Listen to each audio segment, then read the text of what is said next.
Hey, I know I said I wasn't going to do this, but it looks like I'm going to do Facebook Live occasionally at least. It motivates me to stay in my book, to continue reading. And there is something that has been on my mind and heart here lately. That is this, there's a big push on, seems like on Facebook, to sell the Ethiopian Bible that supposedly has all these lost books in it. Most of them I already have in 1611. But everybody seems to be getting carried away with the book of Jude, Jubilee, and Maccabees. So I have ordered me a set of those books. I'm going to study them. And I want to put out a Bible challenge to anyone who is into this book of Jude or these other books. Study them. Study the King James. Let me know when and where we can meet. And let's sit down with the King James and with these books. And you show me where they're in agreement with the King James. And I'll read and study them. And I'll see if there's any places in there that the King James cannot agree with them. And we'll see just between us if those books should have been included in the Bible itself.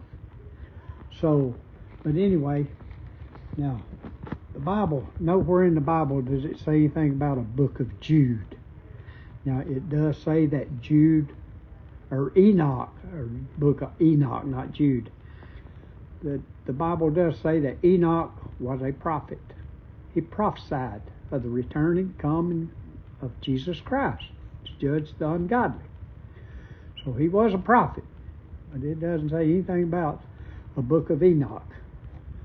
And anyway, I've got some excerpts here supposedly from that book, that I did get it off the internet, and I'll check the books as soon as I get them here this week, and see if this is part of the books.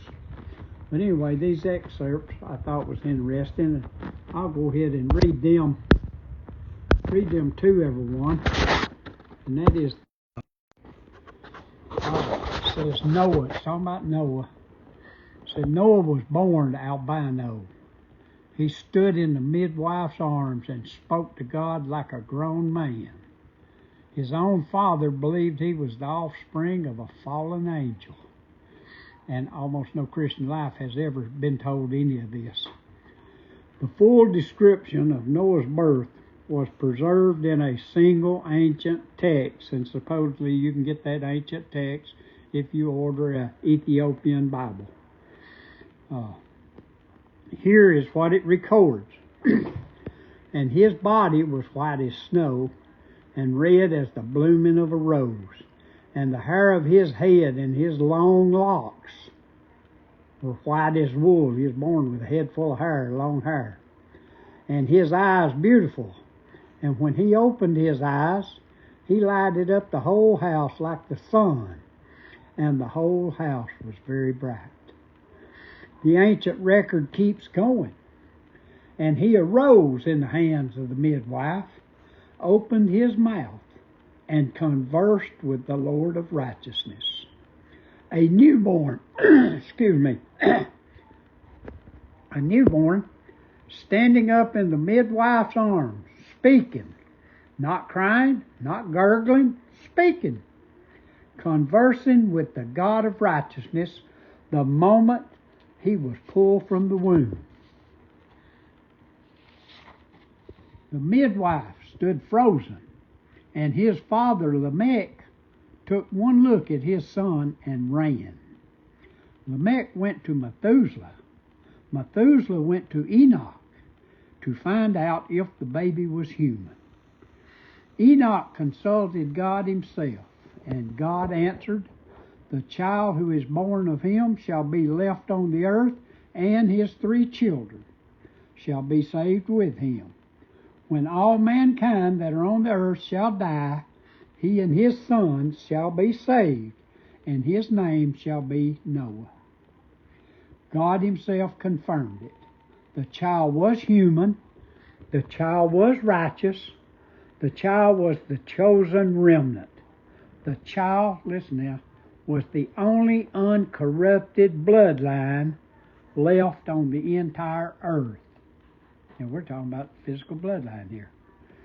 Noah was a just man and perfect in his generations. Perfect doesn't mean sinless. It means uncorrupted, genetically clean. Physically clean bloodline. The last human family on earth whose bloodline the Watchers, or fallen angels, had never touched. That is why God chose him.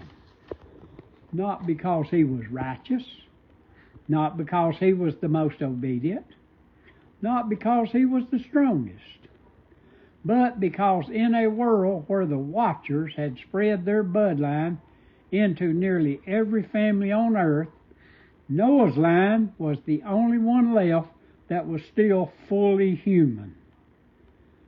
Besides being albino and speaking at birth was the proof, the physical mark that God had set aside this family specifically, that the Watchers or fallen angels had never reached this line, that this was the genetic remnant the entire future of humanity would have to be rebuilt through.